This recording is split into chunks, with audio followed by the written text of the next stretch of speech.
What did you need?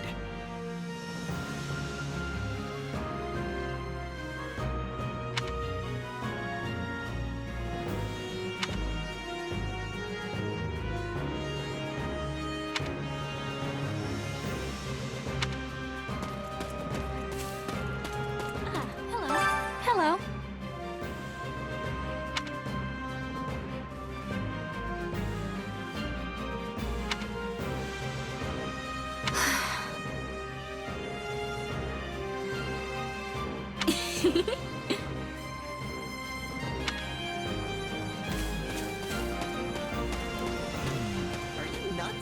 Oh.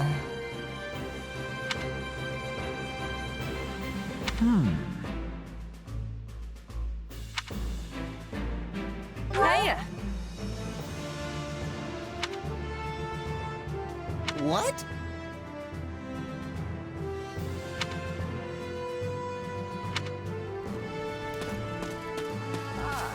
Look who has arrived.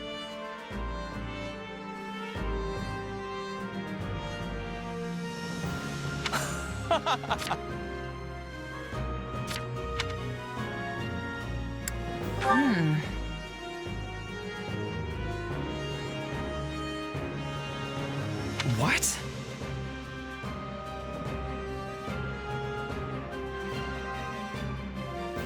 I am on it.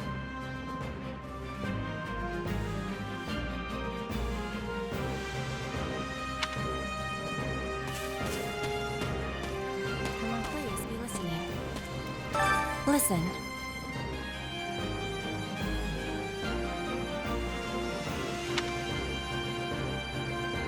Right on.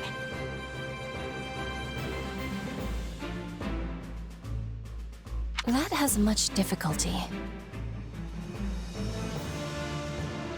Yeah, I don't know.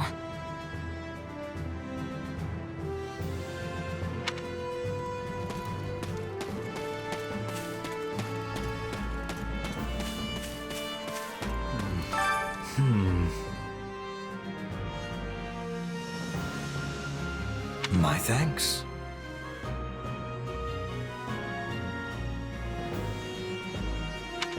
Huh? Right.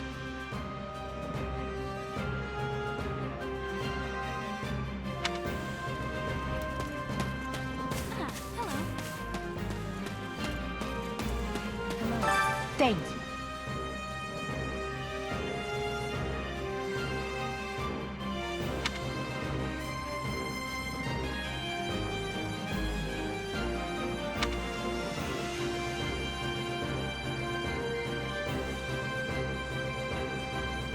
What do you think?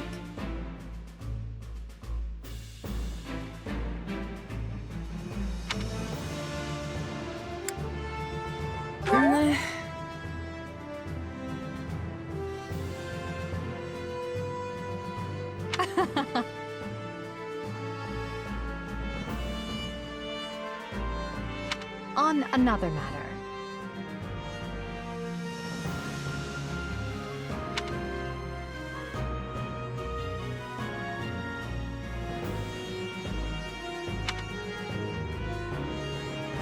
Well, you're certainly not timid.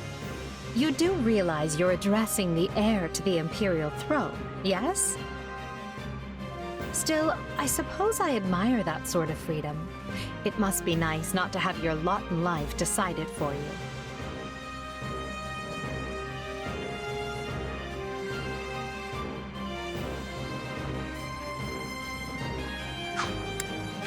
Hubert of House Vestra is my attendant. His family is unusual in that they're noble but lack territory of their own. Hubert is deeply loyal to me, and you can trust him completely. In fact, I imagine he's quite grateful for what you've already done.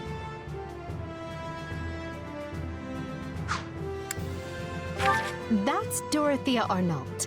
She's an up-and-coming songstress in a famous Imperial opera company, or she was, at least.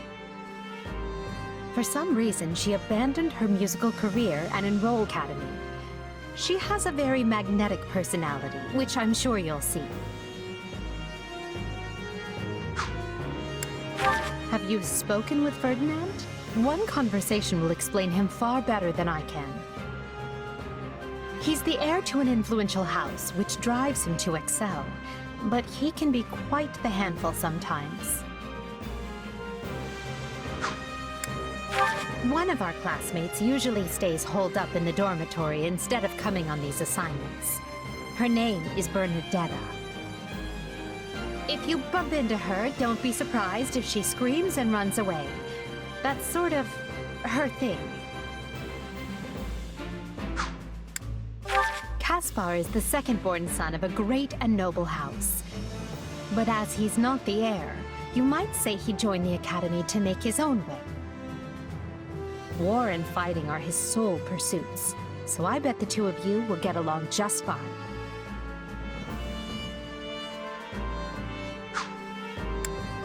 Petra isn't from the Empire. She's the granddaughter of the King of Brigid, which is an archipelago situated off our western coast. You'll find her a quick study, a gifted fighter, and endlessly curious. But always come prepared to talk, because she'll definitely want to pick your brain. Surely you know someone like Linhardt. He's as bright as they come, yet just as lazy as well. That's simply how he is, though. I can't force him to apply himself, but he'll come around, most likely.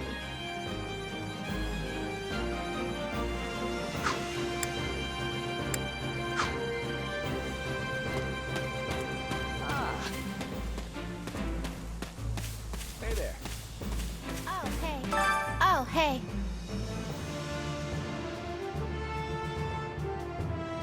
Huh.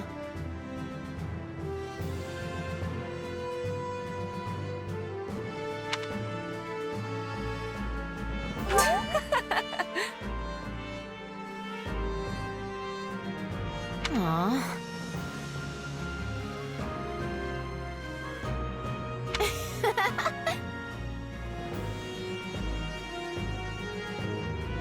Thanks.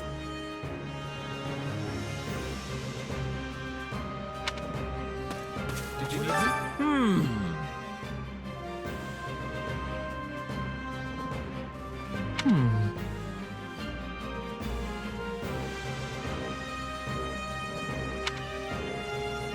Right on.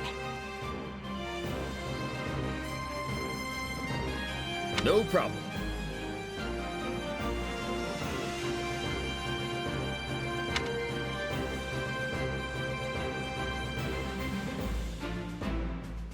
Please?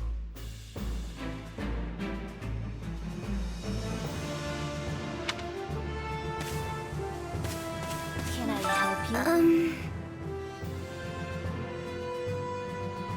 Hello?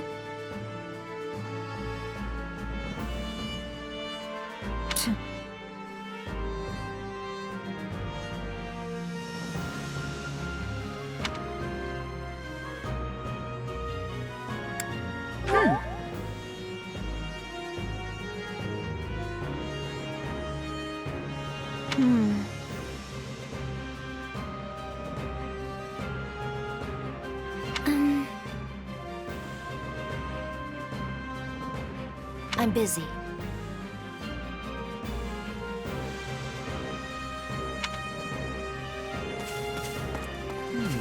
Ah, it is you.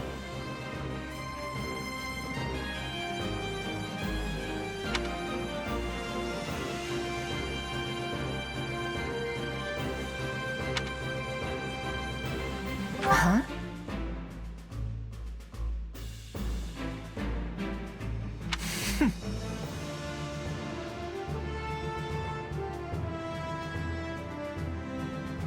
Oh,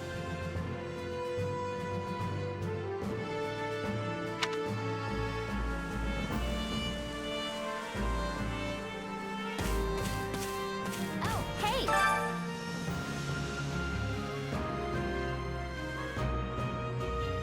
So...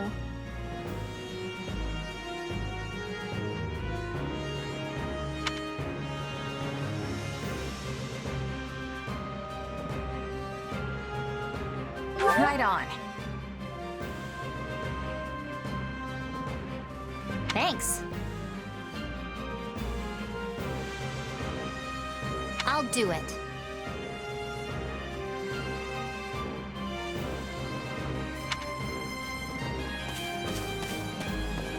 Well met.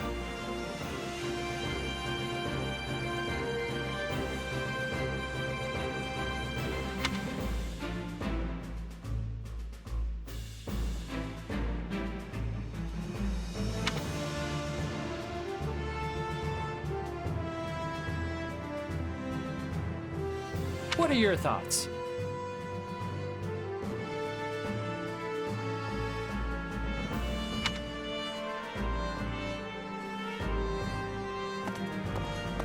Hey there. Thanks.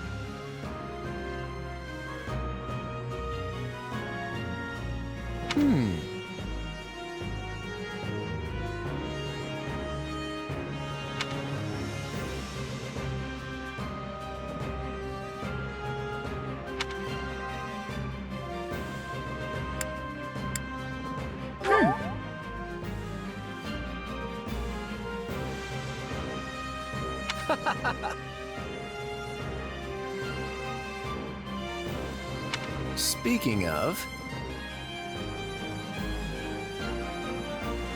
How's that?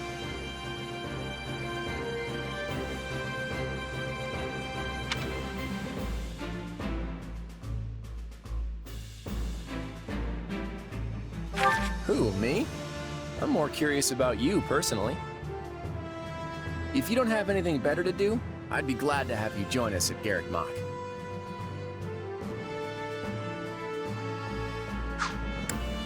Have you met him yet? At first, I thought he was real serious and persnickety. But that image shattered pretty quick once I noticed him chatting up every girl in the monastery.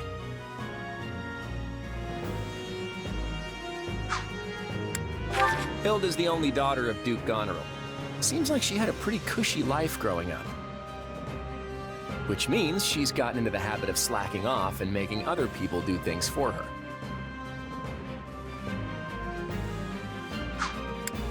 He's a pretty friendly guy, though it'd be nice if he talked about something other than muscles. He comes from a merchant family, but his parents died in an accident. He's had it pretty rough.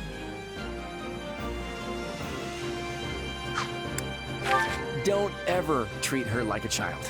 I made that mistake earlier and she nearly took my head off. But she's clearly the youngest out of this year's students, so I don't get what the big deal is. Just another pampered noble, I guess. Ignatz likes the great outdoors. Definitely more than the rest of us, anyway. He's the second son of a merchant family, but says he wants to be a knight. He doesn't really seem suited for it, though. Maybe his parents are making him do it.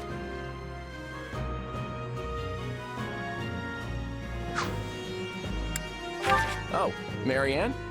She's Margrave Edmund's daughter, but that's all I know about her. She doesn't interact with the other students at all. I'll admit, she intrigues me. Leone wants to be a mercenary. I bet you two would have lots to talk about. You're both pretty frank, too. I just hope you're not as obsessed with saving money as she is.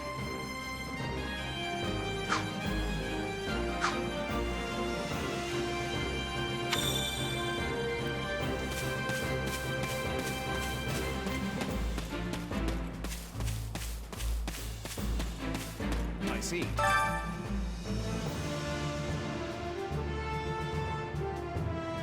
That's concerning. If I'm honest,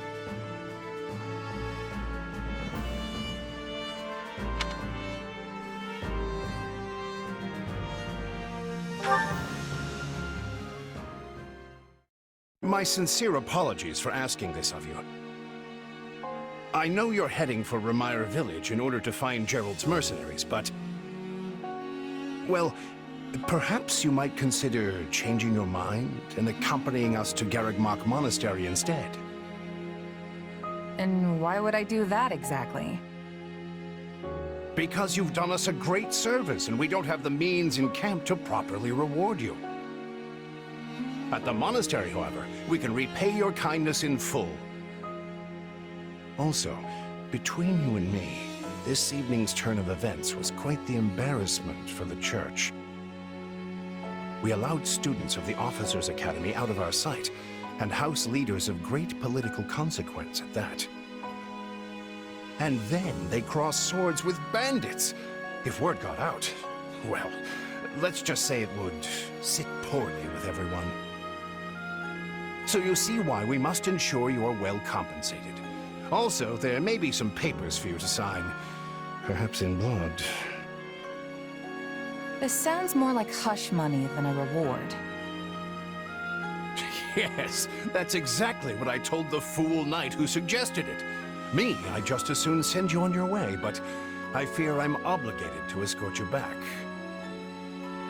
Anyway, the whole thing will be much easier if you simply agree to come along. Just as a formality, of course. I think that was a threat.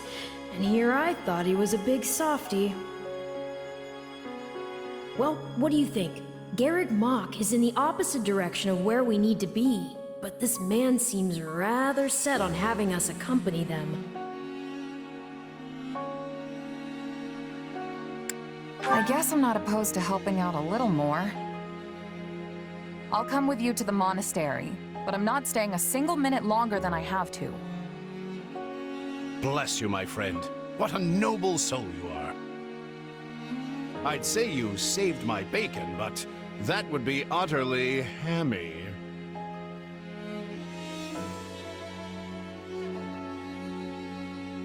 Alois, has anyone ever told you that you're...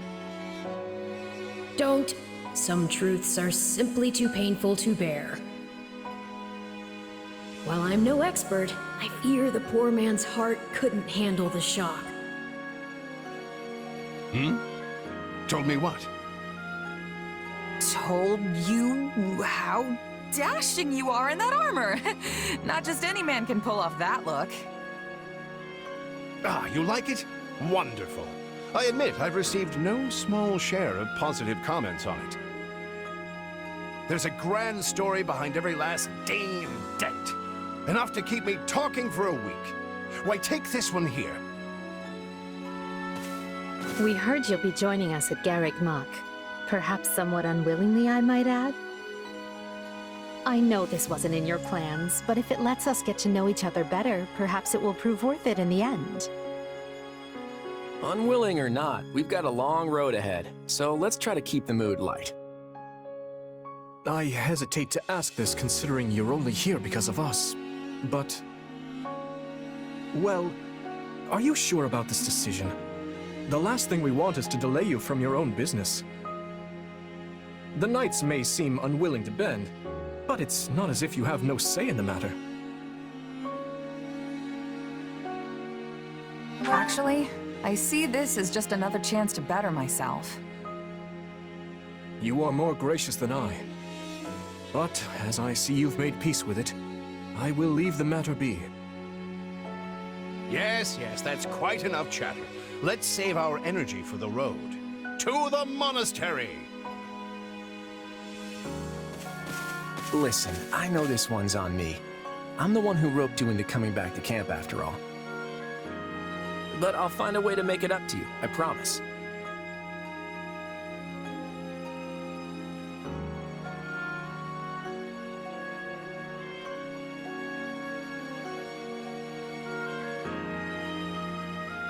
Thanks, Claude.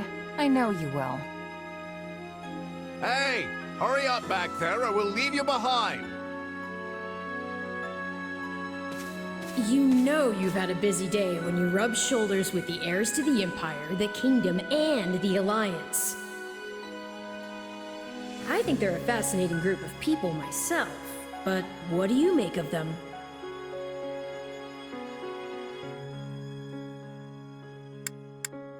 Seems like Edelgard thinks high enough of me. She's got this elegant air about her, but somehow doesn't hold any disdain for mercenaries. It feels like Dimitri's always checking in on me every chance he gets. He'll definitely make a good king. The kind who looks after his people. Claude's a laid-back kind of guy who doesn't really strike me as noble, and I mean that in a good way. Something tells me he's gonna be easy to work with. Of course you only pick up on their rosy qualities. You really are a delight. Have I told you that lately? Still, you'd better pick up the pace before you vex these people any further.